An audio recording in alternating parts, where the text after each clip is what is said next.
So, we got a new head coach in Philadelphia.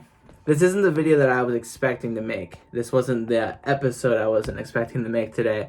But here we are. I don't know how long it's going to be.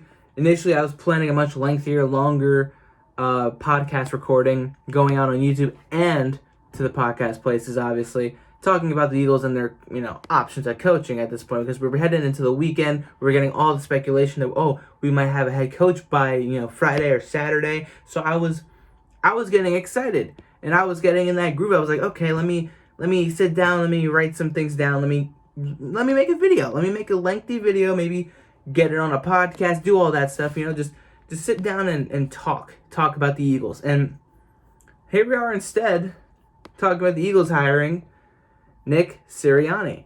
And it's not the head coaching hire that I had expected. That's for sure. The Eagles are hiring Indianapolis Colts offensive coordinator Nick Sirianni as a new head coach, sources told ESPN's Adam Schefter on Thursday. Sirianni, 39, had an extensive interview for the head coaching job that started on Tuesday and reportedly spilled over to Wednesday, which that hadn't happened with any of the other guys that had been out there. Of course, Josh McDaniels was highly, it was a really good interview with him. But this didn't happen. It wasn't this long of an interview process with Josh McDaniels. There was a sense in the league circles that the race had narrowed down to two candidates: New England Patriots offensive coordinator Josh McDaniels and Nick Sirianni, who had been the Colts' coordinator for 3 seasons, ever since Frank Reich got there. Philadelphia ended up hiring the less known name, but one who continued to gain steam inside of the Eagles organization the more they called and talked about him. Sirianni has spent the past 3 seasons as an assistant with the Kansas City Chiefs and 5 years with the Chargers before getting those 3 years in Indianapolis.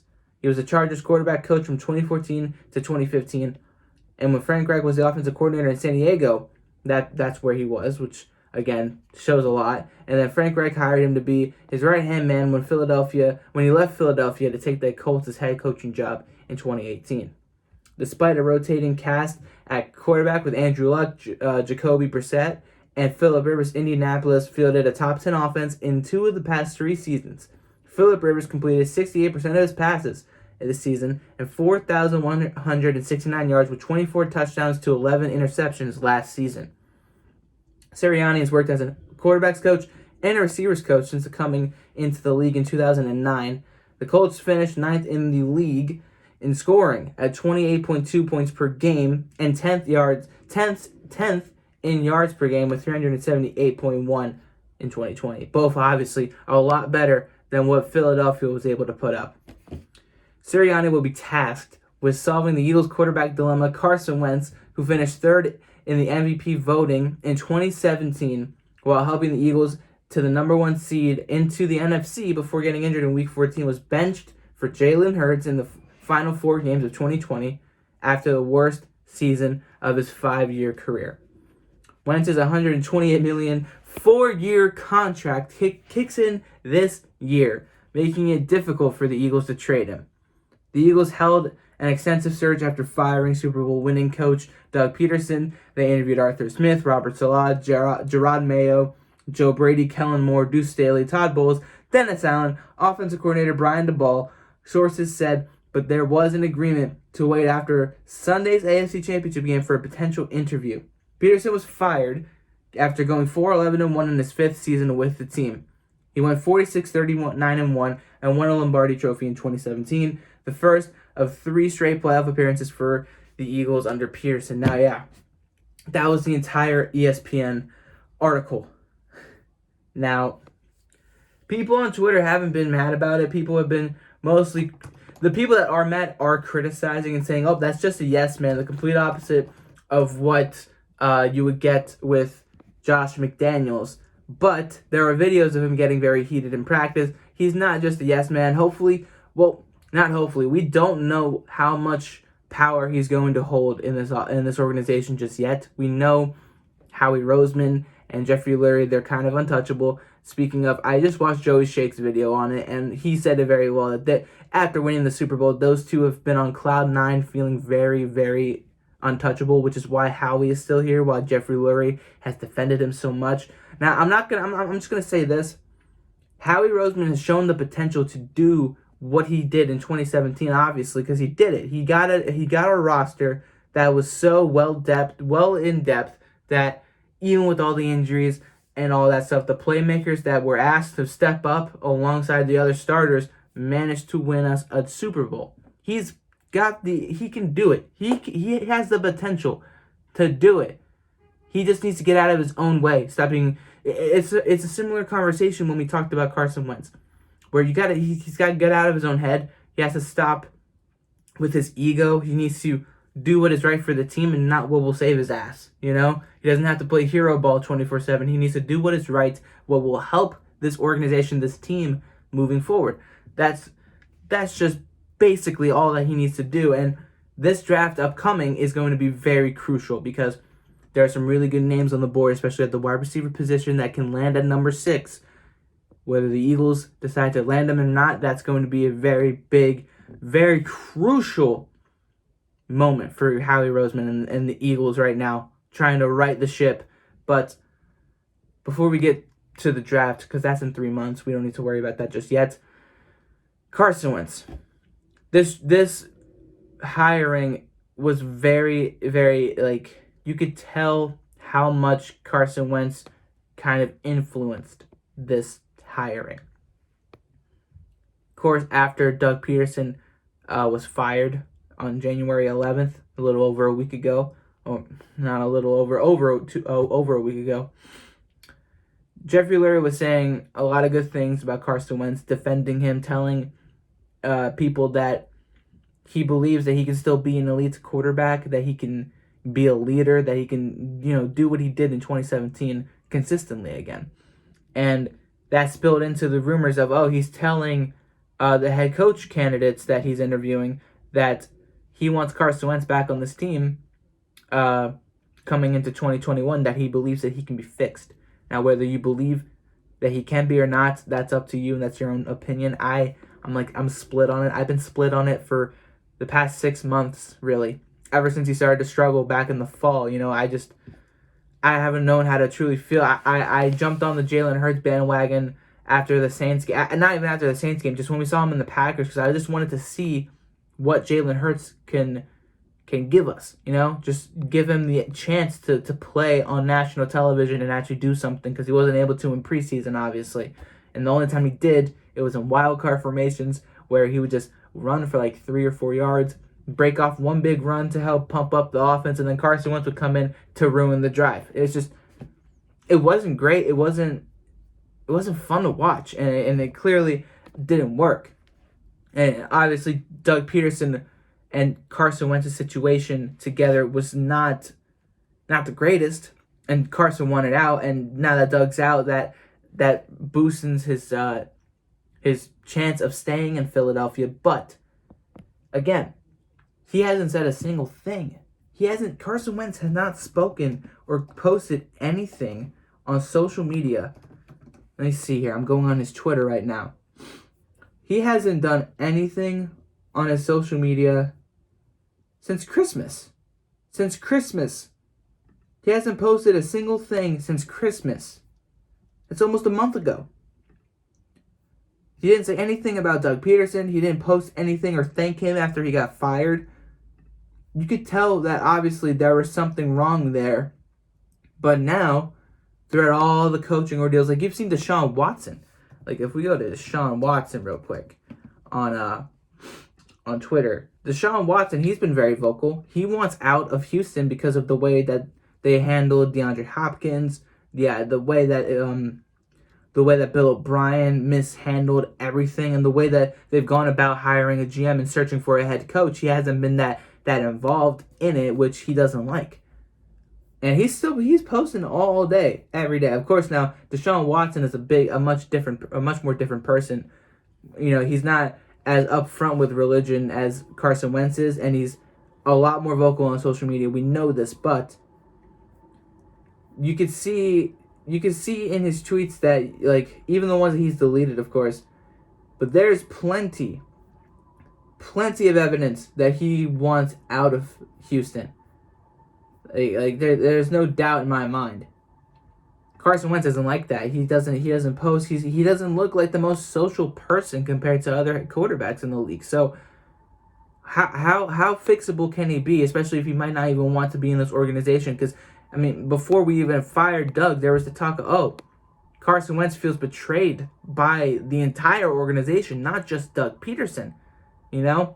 And that falls on the hands of Howie Roseman and Jeffrey Lurie for not getting him the pieces that he needed, drafting a quarterback in the second round, all that stuff. Of course, he's been babied, he's been coddled, he's been given and handed on a silver platter everything. He got thrown in 8 days before week 1 in 2016 when the Eagles traded Sam Bradford. It was a good trade. We got a first-round pick from it, but we traded him to give Carson Wentz that starting job. When Carson Wentz went down and Nick Foles came in and won the Super Bowl, he went right back in once he was healthy.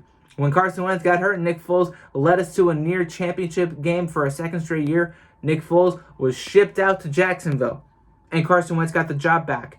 This past season, he was given so many opportunities to fix himself, to play better and stop making the changes to the plays at the line of scrimmage, not going through his progressions properly, inaccurate passes, fumbling and holding onto the ball way too long, throwing interceptions, making bad decisions, and then he got benched for Jalen Hurts because he wasn't doing the right things. He wasn't.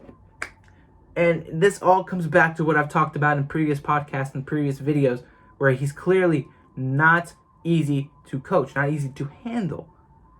So, can this guy, Nick Sirianni, can he fix him? Can he work with him?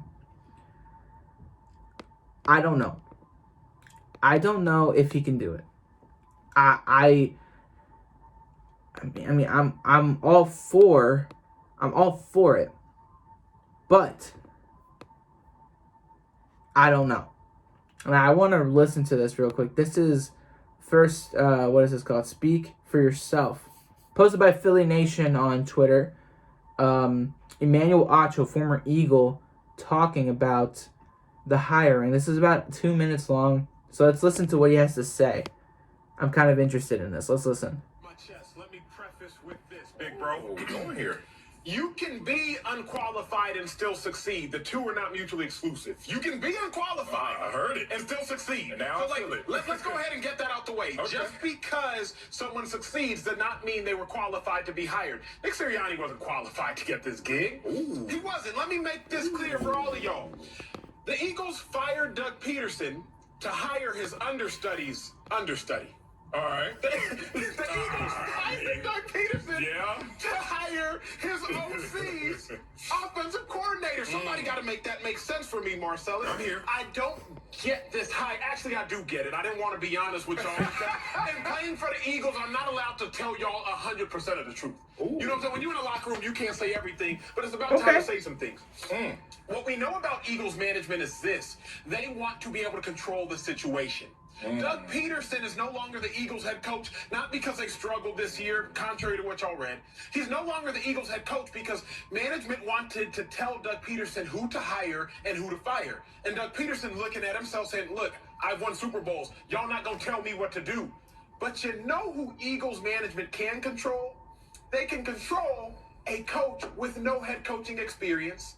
They can control a coach with a limited resume. They can control a coach with a minimal name. So it's not like he's coming in to call a whole bunch of shots. So when I look at it, I say this. I believe the Eagles just hired a puppet that management can control. Now, I'm not going to say a puppet can't succeed. I'm not going to say Nick Sirianni can't have success. I'm not going to say he won't have success. But just because you have success does not mean you were necessarily qualified for the job at the moment in which you were hired. Wow. Now, that speaks volumes from a former Eagle who's been within the organization. I mean, I completely and utterly 100% agree. But I disagree. Because there are people out there that don't have that, qualification that still do succeed. And I mean, again, he talked about it, but listen, This, I don't know. It's such a mixed bag at this point. Because he and that's so funny that, yeah, the Eagles fired Doug Peterson to hire his understudy's understudy. It's like we know we can't have Frank Reich again, so let's take the guy that he's been teaching up for like 7-8 years, under multiple organizations. Like that's just laughable. That's just laughable. Number one. Number two, I just don't know if he's gonna be able to fix it. I'm under John Clark right here. Philly fans really let that Super Bowl win get to their heads, complaining about a new head coach from an 11-5 Colts team to hopefully fix their 4-11-1 team. I don't know why win-losses matters. The Colts took our offensive coordinator from our Super Bowl year when we went 13-3 and he hasn't won a Super Bowl in Indy, so your argument is stupid like you. Yes, but the Colts went 11-5 with a declining quarterback, and they still have $65 million in cap space for 2021. They're trending in the right direction and could compete for the Super Bowl in the next few years. Philly is trending down due to poor top management, quarterback play, and a $50 million cap deficit. Yeah, that's very true. See, again, it's just a mixed bag. It's just a mixed bag, and I don't know how to feel. Like, of course, he's not the most well-known guy. And, I mean, what he is known for is being a decent schemer, being great at strategizing against opposing teams and whatnot. But, again, he's always been underneath. Always been, like... Well, I'll say that it's better than Kellen Moore. It's a lot better than Kellen Moore. Because Kellen Moore, I wouldn't have wanted Kellen Moore. I really would not have. No. Philly media was just saying that Josh McDaniels would be a head coach. LOL. All of them taking major L's this week. Oh, man. And then there's Houston. Yeah, Houston's the last team to... Houston fired their head coach back in October, and they still haven't hired one. No wonder they freaking... No wonder Deshaun Watson wants out.